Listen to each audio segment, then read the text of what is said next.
Chaque jour, des millions d'articles sont retournés chez les grands détaillants comme Home Depot, Target et Lowe's. Ils ne savent pas quoi en faire, ils ne peuvent pas les revendre, alors ils ont besoin de quelqu'un à qui les vendre. MacDiscount, fondé par mon invité aujourd'hui, Sean Allen, achète ces articles sans les voir et les revend sur leur site d'enchères en ligne tous les 7 jours. Dans cette interview, nous expliquons tout en détail, nous cernons son acheteur, nous comprenons ses fournisseurs et comment il construit une culture d'entreprise saine qui est prête à se développer encore plus. Voici Sean Allen.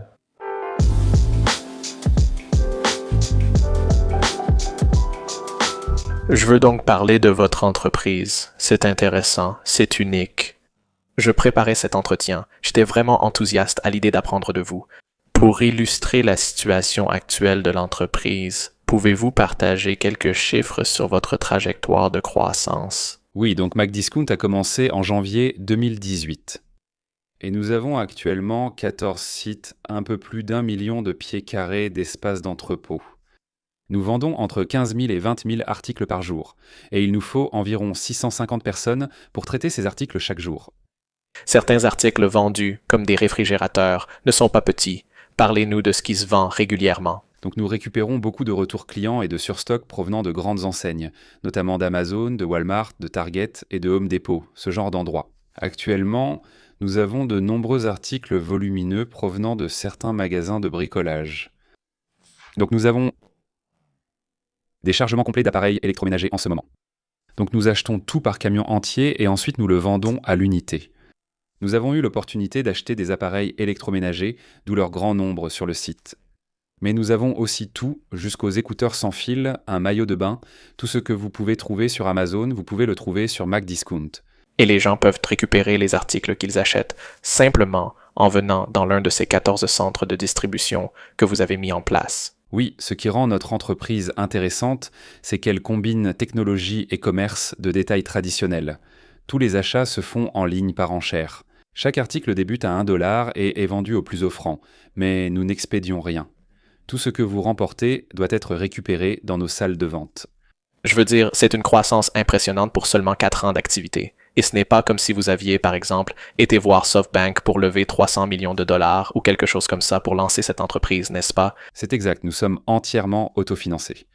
Donc, il est évident que si vous vendez ce volume et qu'il a été initialement acheté par vous à un prix relativement réduit, il y a là une grande opportunité. Mais en termes d'origine, qu'est-ce qui a rendu cette opportunité évidente à vos yeux alors que la plupart des autres ne la voyaient pas? Oui, donc c'était clairement une combinaison de 2 personnes, Sean Allen et moi-même, qui nous sommes réunis.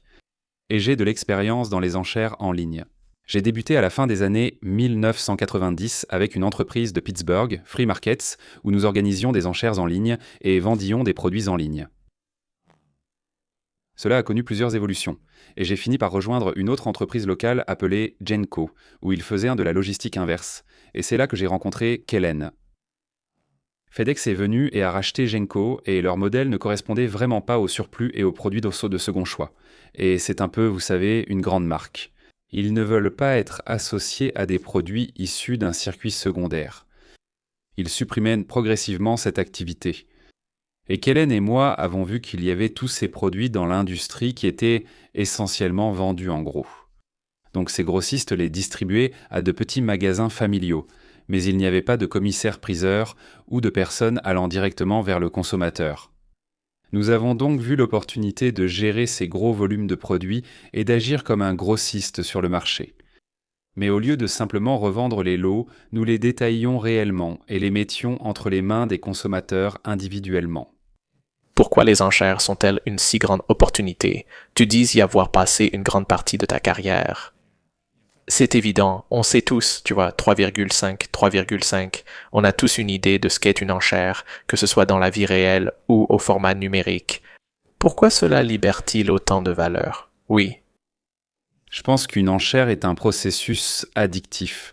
Donc tu sais, on pense que tu démarres une enchère à 1 $, quelqu'un arrive et fait une offre. Dès qu'ils remportent l'enchère et en sont informés, ils prennent possession. Alors tu te dis « Waouh, c'est génial !» Tu vas à une enchère pour faire une bonne affaire. J'ai cet objet à 1 $. Et puis, la seconde d'après, quelqu'un d'autre te le prend. Ce sentiment de perte est naturel, tout comme le désir de le retrouver.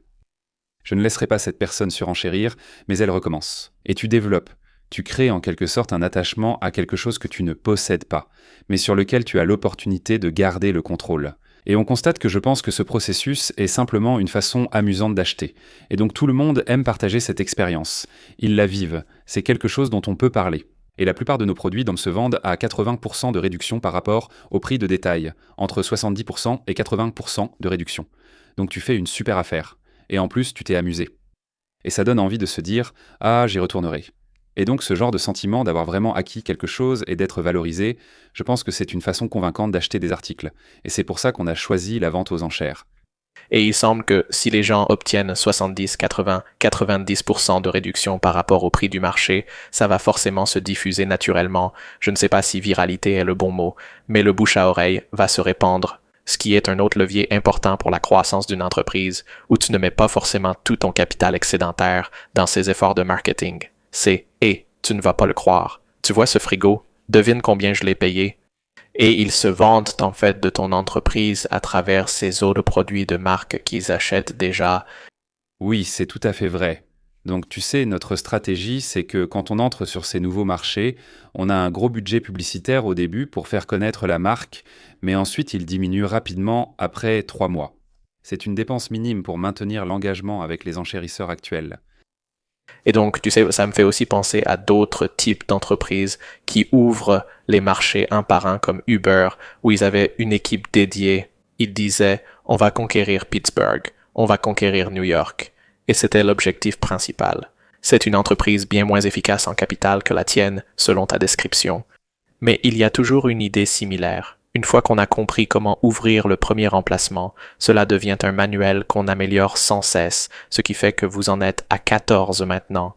Vous allez probablement atteindre 28 de manière plus efficace et plus rapide que vous n'êtes passé de 1 à 14 parce que vous commencez vraiment à avoir un manuel que vous pouvez appliquer à chaque fois. Oui, et je pense que vous savez, cette dernière année a vraiment été importante pour nous. Donc en 2022, nous nous sommes en fait implantés et avons ouvert un magasin en Caroline du Sud. Donc nous sommes allés à Greenville, en Caroline du Sud, ce qui n'a rien à voir avec l'ouest de la Pennsylvanie. Et c'était vraiment pour tester le modèle, pour voir si certaines des choses que nous avions apprises et certaines des techniques publicitaires que nous avions utilisées ici fonctionneraient lorsque nous n'avions pas une entreprise établie depuis quelques années. Et ce qui a vraiment été révélateur pour nous, c'est que ça a marché. Donc nous avons ouvert ce nouvel emplacement en Caroline du Sud. Nous avons ciblé une zone qui avait les mêmes caractéristiques démographiques en termes de revenus, de taux de chômage et ce genre de choses. Nous avons pu nous installer, recruter de bons employés et offrir cette proposition de valeur via une vente aux enchères. Et nous constatons maintenant que le bâtiment a généré un flux de trésorerie positif en 60 jours, a couvert tout l'investissement initial en 90 jours et qu'il est désormais aussi rentable que n'importe lequel de nos sites à Pittsburgh qui fonctionnent depuis plusieurs années. Donc, la question qui se pose toujours, quand les choses commencent à fonctionner, c'est que les occasions de se disperser ou de partir dans la mauvaise direction augmentent en réalité, parce que vous avez maintenant du capital à investir. Quand nous n'avions qu'un seul site, il fallait que ça marche. Toute notre attention était là-dessus. Vous savez, on testait et on apprenait, mais c'est là que se trouvait l'opportunité. Quand vous voyez ça, c'est « Et on a totalement reproduit ça dans un marché totalement différent ». Où va votre réflexion ou votre calcul concernant la trajectoire future de l'entreprise? Est-ce que maintenant, c'est plutôt « Et on devrait lever autant de capital que possible et aller aussi vite que possible » ou est-ce que c'est encore progressif et méthodique? Comment votre vision des choses se précise-t-elle? Oui, c'est une question intéressante. Je pense que, tu sais, Kellen et moi sommes tous les deux assez analytiques et nous venons d'un milieu plutôt conservateur, surtout pour être dans un secteur entrepreneurial assez risqué. Dès le début, nous avons compris que maîtriser nos données et indicateurs était essentiel à la croissance. Alors nous avons investi du temps à créer notre propre plateforme logicielle. Aucun outil sur le marché ne permettait vraiment de gérer ce type de produit si particulier. Cela nous a permis d'avoir des ratios très clairs entre le nombre d'articles proposés, le nombre d'enchérisseurs et notre superficie. Nous essayons de respecter certaines limites quant à la quantité à publier chaque semaine et au rythme de croissance. Et je pense que, vous savez, il y a un risque à croître trop vite et il y a un risque à croître trop lentement. Donc nous essayons vraiment de rester dans cette fourchette. Si nous savons que nous mettons une certaine quantité de produits en fonction du nombre d'enchérisseurs que nous avons eu la semaine précédente, nous sommes capables de maintenir des résultats très constants. Donc en fait, nos marges, d'après ce que nous avons observé, sont restées dans une fourchette d'1 ou 2% pendant toute cette période de croissance. Et donc on se dit que si on peut contrôler efficacement l'offre sur le marché, augmenter le nombre de nos enchérisseurs et maintenir ces ratios alignés, nous pouvons continuer à croître sans voir de grands pics ou creux en termes de flux de trésorerie et ce genre de choses, ce qui peut soutenir la croissance. Donc je pense que même quand nous avons vraiment du succès et, vous savez, lancer une installation réussie, nous savons que si nous restons sur la bonne voie et que nous suivons nos indicateurs et analyses qui fonctionnent pour nous, nous n'allons pas tomber dans certains des pièges d'une croissance trop rapide, de l'expansion ou d'être à court de trésorerie. Ça a été un succès. Que pouvez-vous dire puisque c'est un modèle de place de marché? D'un côté, il y a la demande. Vous avez suffisamment de clients pour réellement créer de la liquidité pour les articles mis en vente. Mais il faut aussi approvisionner une place de marché. Que pouvez-vous nous dire sur les cargaisons de ces marchandises retournées, sur les personnes auprès de qui vous les achetez, et auparavant, où allaient-elles, et pourquoi la relation avec ces personnes qui, vous savez, sont heureuses de confier leurs articles à McDiscount est-elle importante? Oui, donc si vous pensez au monde des grands détaillants, leur objectif principal est de faire entrer des produits dans leurs installations et de les vendre, n'est-ce pas? Ils pensent peu aux produits retournés. Ça les dérange. Donc, le marché des retours concerne spécifiquement la manière dont nous pouvons sortir efficacement ce produit de l'environnement de vente au détail afin qu'ils ne détournent pas leur attention de leur objectif principal, qui est de vendre, et qu'ils ne ralentissent aucun des processus. Donc, dans un centre de distribution Amazon, par exemple, ils préparent les commandes, mais ils gèrent aussi les retours. Alors, comment ces retours peuvent-ils sortir rapidement? Donc, quelqu'un comme nous, qui peut venir acheter des chargements complets par camion et les évacuer de façon régulière, apporte de la valeur à ce détaillant principal. Et ensuite, nous devons simplement nous assurer que notre processus est suffisamment efficace pour que, lorsque ce produit nous parvient, nous puissions l'absorber et le faire passer sur le marché sans accumuler de stock. Donc, en connaissant ces dynamiques du marché, nous avons développé notre processus de sorte que, lorsqu'un camion arrive, nous pouvons faire partir la marchandise vers nos clients en 7 jours. Waouh! Voilà comment nous gérons les rotations de stock à l'arrivée du produit dans ces installations. Et cela vous aide aussi à être rentable, parce que vous n'avez pas de stock qui reste sur les étagères. Nous l'écoulons très rapidement. Et c'est pour cela que les détaillants apprécient des acteurs comme nous, par rapport à quelqu'un qui placerait le produit dans un environnement de vente au détail plus traditionnel. Il reste sur l'étagère quelques semaines, puis peut être soldé pour liquidation. Mais nous sommes capables de ne pas avoir à passer du temps à fixer les prix. Alors, vous savez quel est le bon prix pour un article qui a été retourné? Disons par exemple, c'est quoi un réfrigérateur et il a une rayure sur la porte? Oui.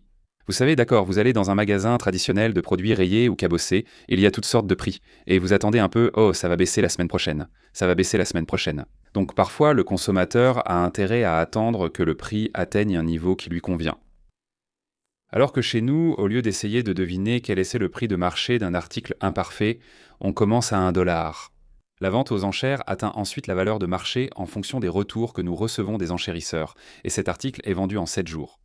Donc, est-ce que cela signifie que vous obtenez également une meilleure visibilité sur le véritable prix d'équilibre du marché pour certains défauts sur les produits, comme une rayure à l'avant par rapport à une rayure à l'arrière? Nous n'entrons pas dans ce niveau de détail. Donc je ne pourrais pas dire, vous savez, qu'un article endommagé en particulier représente un certain montant, mais nous savons, disons par taille ou par catégorie, quel est le taux de récupération moyen par rapport au prix de vente au détail. Et donc je pense que ces informations nous aident dans notre façon d'acheter. Ainsi nous savons que si nous achetons un certain type de produit, notre taux de récupération sera à un certain niveau. Par conséquent, si nous pouvons l'acheter à ce prix, c'est une bonne affaire pour nous. Et l'une des leçons que nous avons apprises, c'est qu'il n'y a pas de mauvais produits sur le marché. Il y a juste des produits pour lesquels nous avons payé trop cher. Oui. Donc tout se vendra aux enchères, n'est-ce pas? Si vous pensez que ça commence à $1, alors nous vendons 100% des articles qui nous arrivent par camion. Quand quelque chose ne se vend pas à $1, il y a peut-être environ 5% des articles que nous mettons en vente qui ne reçoivent pas d'enchères à $1, pour une raison ou une autre. Nous mettons cela sur une palette. Et puis le lendemain, il y a une grosse boîte de 100 articles qui commence à $1. Et ensuite, elle se vendra comme ça. Waouh! Alors, y a-t-il des considérations particulières pour les grandes marques qui sont en fait les produits eux-mêmes?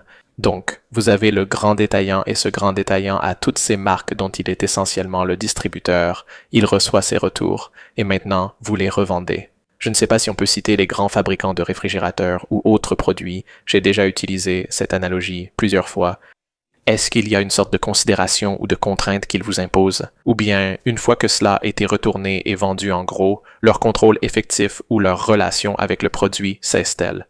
Est-ce qu'il y a une sorte de barrière à ce niveau-là? Donc je pense que cela revient au traitement des retours pour le détaillant. Donc ces détaillants négocient différents contrats avec les fabricants des produits. Certains accords avec les fournisseurs imposent que le produit soit détruit ou renvoyé. Nike en est un. Donc Nike dit aux détaillants « Ne mettez pas notre produit sur le marché secondaire. Quand nous recevons une cargaison d'un détaillant, il n'y aura pas de produit Nike car cela doit être séparé avant l'arrivée du camion. Dès que nous le recevons, nous pouvons vendre ce produit sans restriction. » Compris. C'est logique, parce que j'allais dire, je viens juste d'apprendre cette histoire récemment, et c'est un marché très différent. Mais en lien avec l'histoire de Nike, il y a aussi une histoire sur Enzo Ferrari, et cet homme d'affaires américain très riche vient dans son atelier en Italie. Il dit « Je veux une de vos voitures, une de ces voitures super chères. » Et il répond « Vous savez, je verrai, peut-être que dans quelques mois, je pourrai vous contacter et vous en obtenir une. On est vraiment en survente en ce moment. » Et l'homme d'affaires américain s'en va, et un de ses employés vient le voir en disant « On a genre 17 voitures juste là-bas, dans l'atelier. » Il répond « Non, non, non, si on lui donnait tout de suite, ce ne serait pas spécial pour lui, ça ne maintiendrait pas ce prestige. » Et c'est pour ça que Ferrari reste Ferrari, mais c'est intéressant de voir qu'il y a de la place partout sur le marché pour toutes sortes de niveaux et de positionnements pour différentes marques. Et c'est le genre de choses que la plupart des gens qui font réellement leurs achats dans ce type d'environnement d'achat n'apprécient pas forcément à sa juste valeur. C'est vrai. Oui, et on remarque que parfois certaines marques qui arrivent, elles fonctionnent vraiment bien.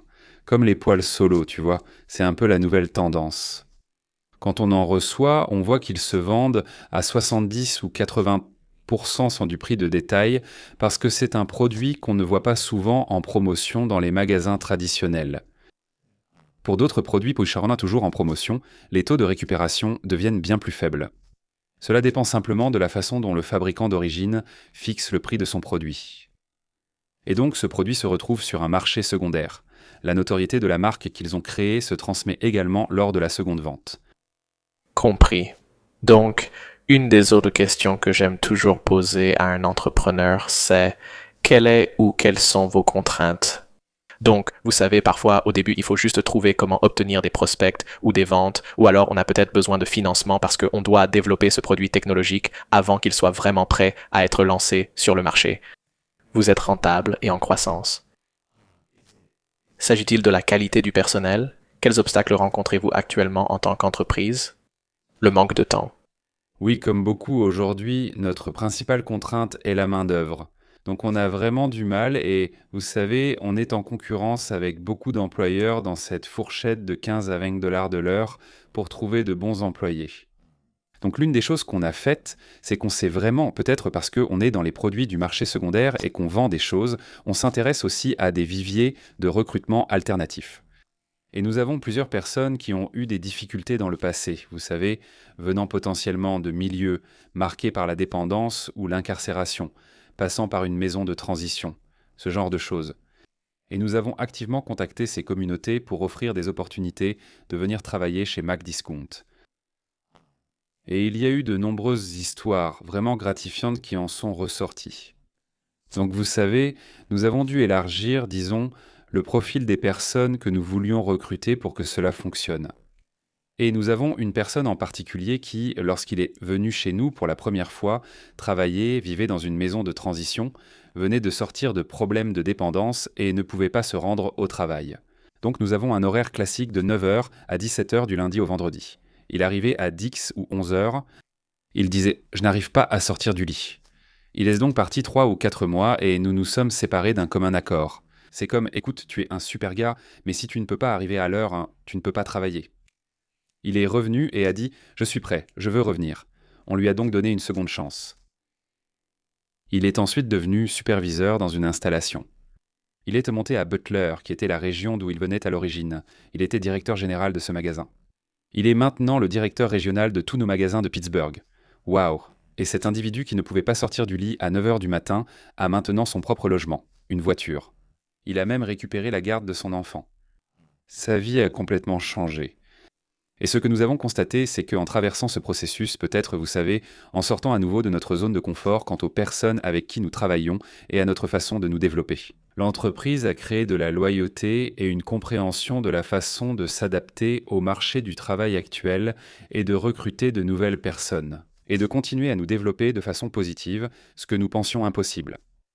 Donc c'est en quelque sorte une relation vraiment forte et mutuellement bénéfique que nous avons avec un certain nombre d'employés comme cela, qui nous aident à surmonter le défi, mais il est toujours présent. Vous savez, en mars 2020, au moment du confinement, nous avions 14 employés. Nous venons de dépasser les 650 Oh la vache, en un peu plus de 2 ans. c'est vraiment pas mal du tout. Oui, donc c'est un défi, mais nous avons réussi à le surmonter. Et donc, du point de vue de la formation, parce que vous avez les personnes qui doivent réellement gérer ces espaces, il faut s'assurer que vous êtes capable d'assurer cette rotation des marchandises entrantes en 7 jours. Et en même temps, vous développez aussi des logiciels. Avoir des développeurs en interne, c'est un tout autre défi en matière de recrutement et de fidélisation. Oui, tous nos développeurs sont en interne. Donc en quelque sorte, vous savez, nous nous sommes assis et avons rédigé le cahier des charges pour le système de gestion des stocks, qui est aussi notre système d'enchères et de facturation. Tout est sur la même plateforme. Et la différence, je suppose, quand on pense à un environnement de vente au détail traditionnel, ils ont, vous savez, quelques centaines de milliers de références et de grandes quantités, n'est-ce pas? Et puis, ils passent une nouvelle commande quand les quantités sont faibles. Et ça, c'est un peu le système de gestion des stocks standards. Ce qui est unique dans l'industrie des retours, c'est que chaque produit est unique. Donc vous savez, vous pouvez avoir, peu importe, 2 aspirateurs. Eh bien, l'un d'eux a été assemblé par quelqu'un avant d'être retourné et il est juste dans un sac en plastique et l'autre est encore tout neuf dans sa boîte. Le premier a déjà été utilisé, n'est-ce pas? Donc ces deux-là, vous ne pouvez pas les vendre de la même façon. Oui.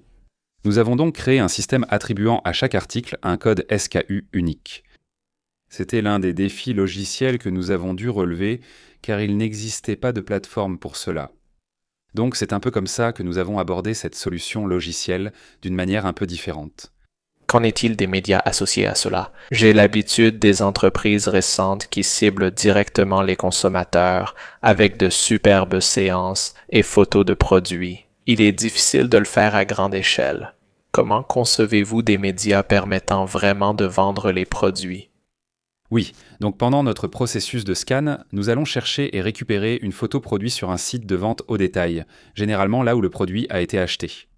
Nous avons le site de vente au détail, puis un appareil photo qui prend une photo réelle de l'article. Mais plus important encore, nous permettons à tous nos acheteurs d'inspecter les articles. Selon ce cycle de 7 jours, si un article est scanné le lundi, l'inspection a lieu le mardi et la vente aux enchères le mercredi. Et ensuite, misons 3 jours pour l'enlever, c'est-à-dire jeudi, vendredi et lundi. Et c'est le cycle pour un produit. Nous constatons que de nombreux acheteurs avertis viennent récupérer les articles qu'ils souhaitent et examinent ceux disponibles pour les 2 prochains jours. Donc ils viennent, ils regardent, ils savent. D'accord, je vois la photo produit. Je vois que la boîte a un petit coup dans le coin, je vais aller voir ce que c'est. Et ensuite, ils savent exactement sur quoi ils enchérissent et ça leur donne des informations pour proposer le bon prix. Donc, quand tu dis que ce sont des acheteurs avertis, est-ce que ça veut dire qu'il y a aussi en gros des acheteurs très actifs? Eh ben, tu as compris ça maintenant? C'était un peu. Cela signifie-t-il aussi que des gros acheteurs achètent ces articles pour les revendre? Oui, nous en avons. Nous avons plusieurs acheteurs qui font ça. Donc ça va de quelqu'un qui a peut-être des enfants à l'école et qui cherche quelque chose à faire pendant la journée. Ils achètent des objets et les revendent sur eBay ou Facebook Marketplace pour en tirer profit. Ce sont des petits revendeurs à temps partiel. Certains achètent pour des milliers de dollars chaque semaine chez nous et revendent ensuite ces marchandises au marché aux puces le week-end. Ou certains d'entre eux ont même ouvert des boutiques ici en ville où ils achètent les produits lors de notre vente aux enchères. Ensuite, ils les revendent ensuite dans un magasin discount classique ici à Pittsburgh. Oui, car en voyant ça, j'étais un peu énervé. Il y a 1 an à peine, on a refait la cuisine et j'ai trop dépensé pour des appareils électroménagers neufs. Et qu'as-tu appris d'autre sur les personnes qui achètent et utilisent une plateforme comme celle-ci? Oui. Donc, l'une des premières choses que nous avons faites, c'est de créer un programme d'adhésion. Nous avons donc un club d'acheteurs privilégié pour ces personnes qui achètent régulièrement. Et tu sais, nous vendons, par exemple, l'installation à Washington, en Pennsylvanie, vend environ 1500 articles lors d'une des ventes aux enchères chaque jour. C'est encombré. Si chaque acheteur prend 1 ou 2 articles par jour et que nous avons une vente aux enchères quotidienne, 1000 clients viennent récupérer leurs articles chaque jour. C'est parfois encombré. Nous ouvrons de midi à 18h et c'est du lundi au vendredi de midi à 6h. Ce que nous avons fait, c'est qu'il y a des frais d'adhésion. C'est 29,99 par mois et pour ces frais, vous bénéficiez d'heures de retrait prolongées. Donc vous pouvez venir entre 10h et midi. Donc, pour ceux qui achètent beaucoup, qui vont revendre, c'est facile pour eux de venir pendant ces heures creuses, de récupérer tous leurs articles sans avoir à faire la queue ni à subir ce genre de contraintes. L'autre chose qui était vraiment essentielle à mesure que nous augmentions le nombre d'emplacements, c'est que nous permettons les transferts entre les différents sites. Donc nous en avons un à Robinson, un à Macy's Rocks, et si vous ne voulez pas faire le trajet entre les deux, vous pouvez simplement faire transférer vos articles. Et si vous êtes membre, c'est gratuit. Donc transferts illimités entre les sites, vous n'avez qu'à aller à un seul endroit pour les récupérer. Et donc, beaucoup de personnes qui profitent de cette adhésion sont ces acheteurs réguliers ou nos membres. Ils dépensent probablement 7 à 8 fois plus chaque semaine que nos acheteurs individuels. Compris. Donc, je voudrais consacrer la dernière partie de notre entretien ici à vous, l'entrepreneur, et évidemment aussi à votre associé. Si je devais résumer la leçon numéro 1 que j'ai tirée des centaines d'entretiens que j'ai réalisés avec différents entrepreneurs vraiment prospères, ce serait celle-ci. Les personnes qui obtiennent des résultats, comme ceux que vous avez déjà eus ici au cours des 4 premières années de cette entreprise, et je suis sûr qu'il y en aura d'autres encore plus passionnants à venir. Les personnes qui obtiennent un tel résultat sont souvent perçues à tort comme des succès du jour au lendemain. On se dit « Wow, Sean, en seulement 4 ans, une telle transformation a eu lieu. Tu as de la chance, non ?» Comme si c'était un coup de chance incroyable. Et en réalité, tu travaillais dans la plus grande start-up de Pittsburgh à la fin des années 90 et au début des années 2000. Tu as aussi travaillé dans des entreprises rachetées. Il y a cet effet où tes compétences, tes expériences, ton réseau se sont accumulés avant même la création de cette entreprise, et ensuite ça se manifeste dans l'entreprise que tu as lancée. Donc, pour celles et ceux qui nous écoutent, d'une manière ou d'une autre, au début de leur parcours à accumuler leurs compétences, à développer leurs relations, à enrichir leur expérience, que leur dirais-tu sur ce que ça fait de ne pas être encore pleinement construit? Je suis sûr que tu veux encore t'améliorer, mais il est important d'exprimer l'effet cumulatif dès maintenant. Oui, c'est intéressant. J'y pense de temps en temps. Et juste après avoir obtenu mon diplôme de licence, je suis entré au corps de la paix. Et donc j'ai eu cette expérience où tu enlèves tout ce qui est superflu et tu reviens à une sorte de survie primaire, tu vois. Où est-ce que je vais dormir? Qu'est-ce que je vais manger? Qu'est-ce qui est vraiment important? Et je pense que certaines des leçons que j'ai apprises là-bas, je les ai gardées tout au long de ma carrière chez Mike Discount, où tu concentres vraiment tes activités sur des choses que tu peux contrôler et dont tu as une bonne idée du résultat, sans te laisser distraire par ce qui se passe autour, qui n'a vraiment pas d'impact sur ce que tu fais au quotidien. Au sein de MC Discount, l'exemple concret de cela, c'est qu'Alan et moi, on a ces conversations et on se dit « Eh bien, ce serait intéressant ou qu'est-ce qu'on sait à propos de ceci ou des habitudes d'achat de tel ou tel acheteur ?» Et puis on s'assoit là et on se demande si on connaissait la réponse à cette question, est-ce qu'on ferait quelque chose différemment?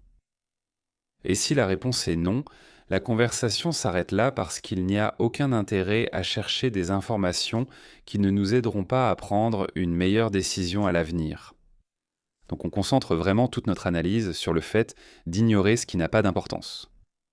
Concentrez-vous sur les éléments qui, si on connaît la réponse, nous permettent de faire un meilleur travail chaque jour. Et c'est là que nous dépensons notre énergie, nous améliorer sans prêter attention aux distractions qui existent. Et il y en a beaucoup. Sinon, vous dites football ou soccer. J'avoue être un peu gêné, j'emploie les deux. En tant que fan de football, en dehors de ces expériences, y a-t-il des choses que vous évitez explicitement de consommer ou dont vous êtes plus prudent? Parce que soit cela correspond à ce que Mac poursuit, soit ça relève vraiment du personnel et de choses sans rapport. Oui, je pense que si vous demandiez à ma femme, elle serait très agacée parce que dès que je vois un problème, j'essaie aussitôt de le résoudre. Il y a clairement un aspect, ça ne fonctionne pas aussi bien que possible, et je pense pouvoir faire mieux. Quand on sort, elle me dit « Ne dis rien, je sais ce que tu vas faire ». Je réponds « Oui, je peux mieux faire. C'est comme ça que ça devrait se passer ». Elle me dit « Tais-toi, c'est du travail, laisse tomber, passe à autre chose ». Donc j'ai vraiment du mal à passer de l'un à l'autre, simplement parce que j'ai cette conviction fondamentale que si quelque chose est fait et que c'est une perte d'effort, on ne devrait pas le faire. Oui, c'est mon combat quotidien, prendre du recul et me rappeler qu'au travail, je peux résoudre des problèmes et améliorer l'efficacité. Je peux, vous savez, les rendre rentables, peu importe ce que ça peut être. Mais d'un point de vue personnel, cette même chose qui me rend incroyablement performant professionnellement nuit à mes relations personnelles parce que je suis très critique envers les activités de la plupart des gens. Ouais. Je dois donc prendre du recul, respirer et reconnaître que ma façon de faire n'est pas toujours la meilleure. Personnellement. C'est presque une thérapie personnelle, car je m'y reconnais vraiment beaucoup. Je suis très impressionné par l'entreprise que tu as créée et développes toujours. Je voudrais commencer à conclure, Sean, mais avant de poser nos questions habituelles de fin, y a-t-il autre chose que tu espérais partager aujourd'hui et pour laquelle je ne t'ai pas donné l'occasion? Tu sais, je pense qu'il y a une chose que nous faisons chez McDiscount qui est vraiment importante, et ça remonte un peu à l'époque où j'étais dans le corps de la paix et tout ça, c'est que nous pensons qu'il est important d'être proche de la communauté. Donc une fois par semaine, nous choisissons une association caritative locale et nous organisons une vente aux enchères caritative. Nous sélectionnons donc 50 articles que nous donnons pour la vente aux enchères. Nous les vendons au même format, mais les recettes de cette vente aux enchères vont aux associations caritatives locales de chaque région. En plus d'offrir une seconde chance à certains employés, cela nous a aidés à nous rapprocher de la communauté et à bâtir une excellente relation favorisant le bouche à oreille et la croissance de l'entreprise. En fin de journée, on constate qu'on a fait une excellente journée et que notre nombre d'enchérisseurs augmente. Tout va bien. Et au fait, on vient tout juste, vous savez, de donner à cette association caritative locale son budget annuel. Oui. Et ça, c'est quelque chose qui, vous savez, au-delà de toutes les données financières, de la croissance, de tous les indicateurs dont on a parlé. À la fin de la journée, tu te sens bien par rapport à ce que tu fais et ça te donne envie de te lever le lendemain pour recommencer. Oui, j'aime aussi cette approche et aussi le fait de donner à ton entreprise une raison d'être qui ne se limite pas simplement à l'entreprise elle-même. Donc, tu sais, pouvoir accéder à ces réductions de 70, 80, 90%, ça a vraiment du sens pour les gens. Parfois, c'est ce qui fait la différence entre le fait de pouvoir posséder cette chose ou non. Mais il y a un mème, tu sais, Anna et moi, on est de grands fans de Bo Burnham, l'humoriste, et il fait une sorte de satire parodique où il dit « Quelles sont tes valeurs, Cheez-Its? Quelles sont tes raisons et ta position politique sur ce sujet obscur? Ce n'est sans doute ni la meilleure, ni la forme la plus saine d'expression de nos entreprises. Il n'est pas nécessaire qu'ils aient des programmes politiques complets. Mais si tu peux relier cet impact communautaire et social supplémentaire à ce que tu fais, sous la forme qui a du sens pour toi, ça va donner à tout le monde un petit coup de pouce en plus quand ils rament tous dans la même direction. Ouais, et on adore ça. Tu sais, on va continuer à le faire. Et on ne va pas donner l'impression qu'on en fait la publicité tous les jours. Mais je sais que, tu sais, pour nous en interne, on est vraiment fiers de ce qu'on fait et on veut continuer. Ça a du sens. Pour ceux qui veulent en savoir plus, peut-être enchérir sur quelque chose, voir tout ce que toi et Mac discutez. Vers quel site ou quelles applis peut-on orienter les gens? Oui, donc le site web c'est MacBad et tu peux aussi aller là où tu télécharges tes applications et chercher MacDiscount. Et normalement, on devrait apparaître facilement. Tous ces liens seront dans les notes de l'émission sur goingdeepetern.com/podcast ou dans l'application, probablement là où vous écoutez actuellement. Avant de te laisser partir, Sean, je voudrais te donner une dernière fois le micro pour lancer un défi concret au public. Je pense qu'il est important de donner une seconde chance aux gens. Donc je demanderai à tout le monde, quand vous en avez l'occasion et qu'il y a quelqu'un envers qui vous hésitez peut-être, de lui donner une seconde chance. Je crois que chacun le mérite et que le monde irait mieux si nous le faisions tous. Amen, quelle belle façon de conclure. Merci. Sean, merci d'être venu sur le podcast. C'était génial. Nous venons d'avoir une discussion approfondie avec Sean Allen. J'espère que vous passez une journée fantastique. Merci d'avoir suivi mon entretien avec Sean jusqu'à la fin. Si vous voulez en savoir plus sur les sites d'enchères et d'autres grands entrepreneurs, nous avons interviewé Glenn Meekum, le fondateur de Free Markets, où Sean a fait ses débuts dans le monde des enchères et des startups.